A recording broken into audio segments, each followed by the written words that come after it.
Recently, I watched a conversation between Myron and the guys from the School of Hard Knocks. And honestly, it completely shifted how I think about business, success, content creation, and even my own startups. Now, if you don't know School of Hard Knocks, you're probably sleeping under a rock. So they are one of the fastest growing business focused media companies on the internet right now. Millions of followers, billions of views, interviews with some of the biggest entrepreneurs in the world. But what struck me wasn't their success, it was how they got there. Because what they discussed in that interview wasn't just about hacks, it wasn't about shortcuts, it wasn't even about going viral. It was about something much more important, and I'm going to call it the mathematics of success.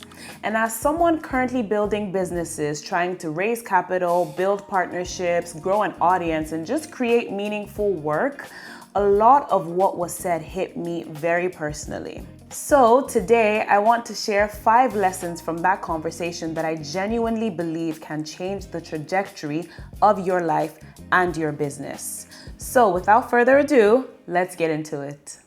Lesson 1, volume negates luck.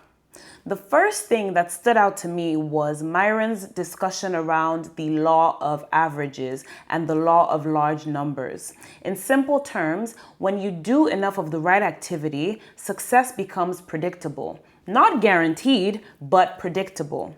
And I started realizing I've accidentally been applying this law in my own business. So recently, I was looking for partnerships for one of my startups. And like most founders, I didn't have a magical network, right? So I did what most people kind of shy away from because it doesn't really feel comfortable.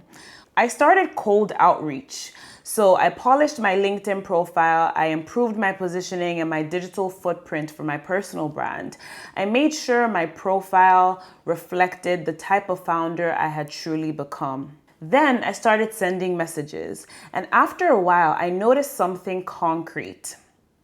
For approximately every 11 messages I sent, I would get around 4 responses. And from those 4 responses, I would typically get around 2 meetings. And so suddenly, the results weren't so random anymore. It literally became math. Concrete data for me to use. So if I wanted 10 meetings, let's say, I knew roughly how many messages I needed to send. If I wanted 20 meetings, I simply increased the volume.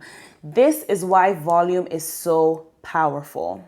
Volume removes emotion. It removes luck. It removes this idea of guessing because once you know your numbers, you can simply compound your effort. And the truth is, most people quit after 10 attempts, but most successful people often just do about 1,000 attempts.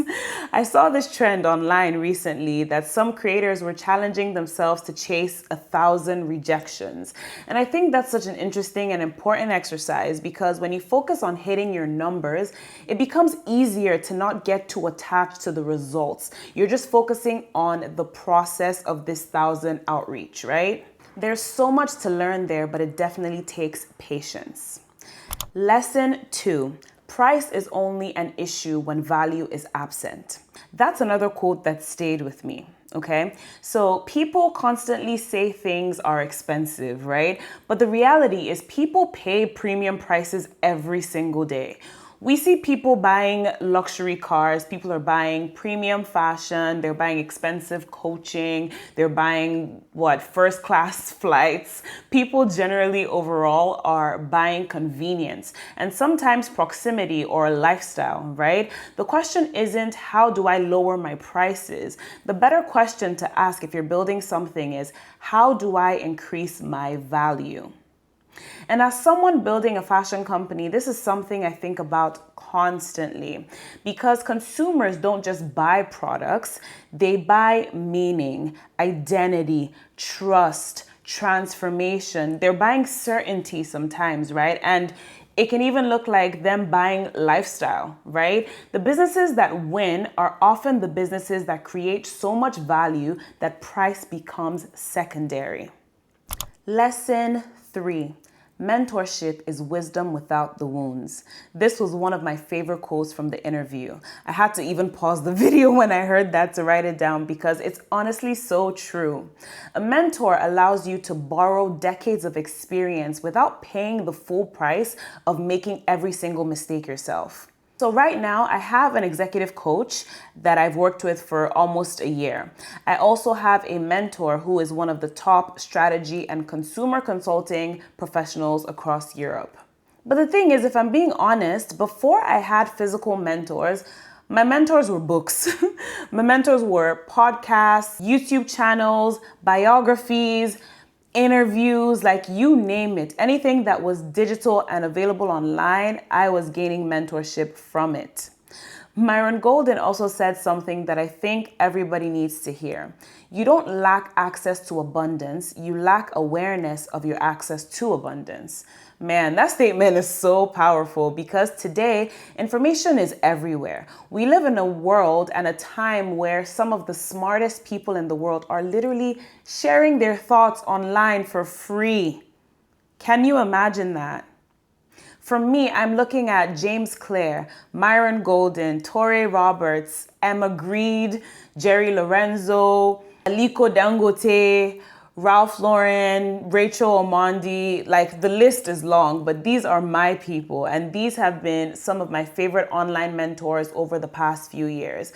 And the truth is there are so many incredible people to mentor you from afar online. For years, these people I mentioned became almost like my personal board of directors, not because I knew them personally, but because I studied them. I listened to them and I learned from them. I studied things around their belief systems, their values, their strategies, their routines, and so much more. And eventually, those lessons helped me build a real advisory board for my company, which I have now, and I'm so grateful for that. But let's talk some truth here. Knowledge without execution is just intellectual entertainment.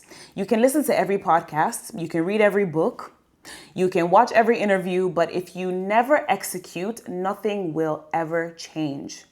Please don't fall into this trap of the illusion of productivity. Yes, study the greats, but at some point, you have to get up to do great things so that you can be studied by others as well. Information only becomes valuable when it becomes action. Lesson 4, become the person people want to say yes to. Another powerful idea from Myron was the importance of becoming the type of person that people want to say yes to before you've ever tried to sell something. Think about that. Most people want trust before they've earned trust. They want influence before they've created influence. And they want credibility before they've demonstrated credibility.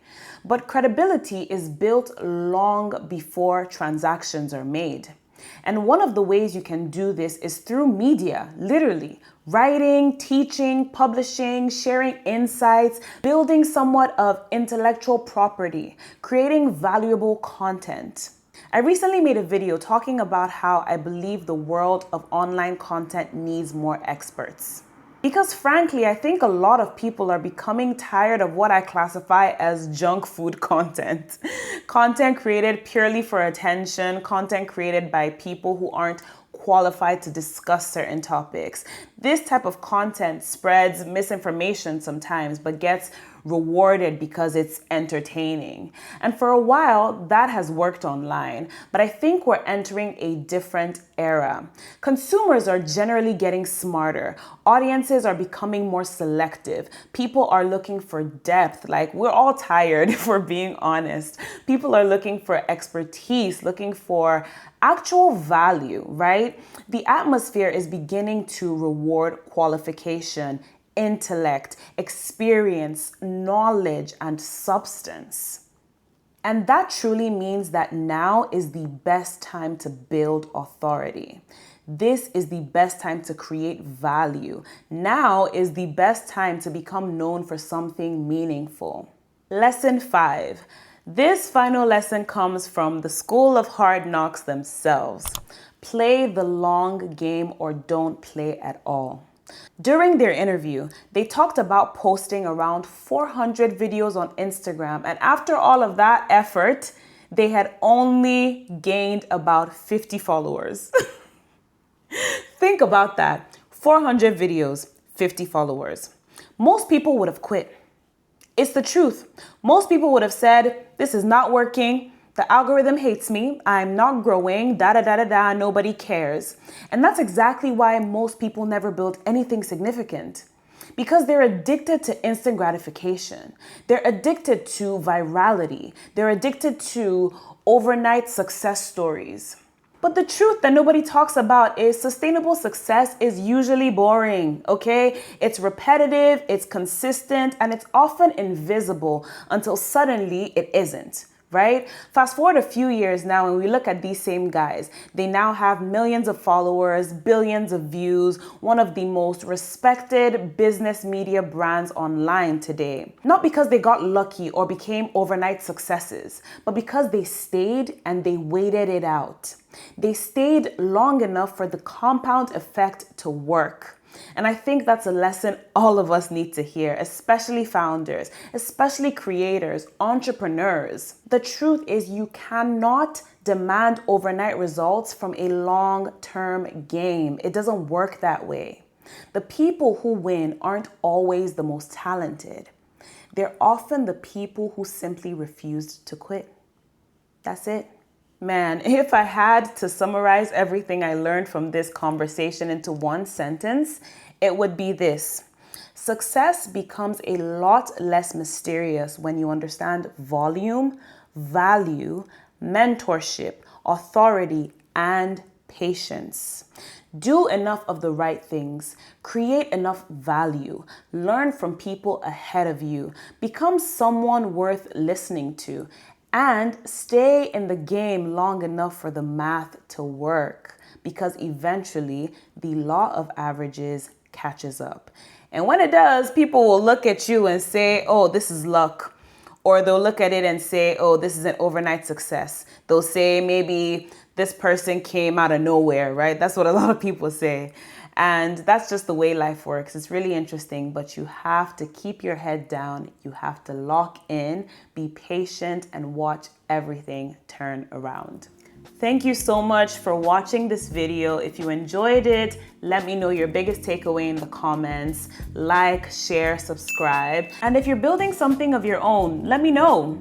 Because these are the types of founder lessons, business insights, and just real world reflections that we will keep on exploring on this channel together at the intersection of creativity and business. And as I always say, you are built different, built to last.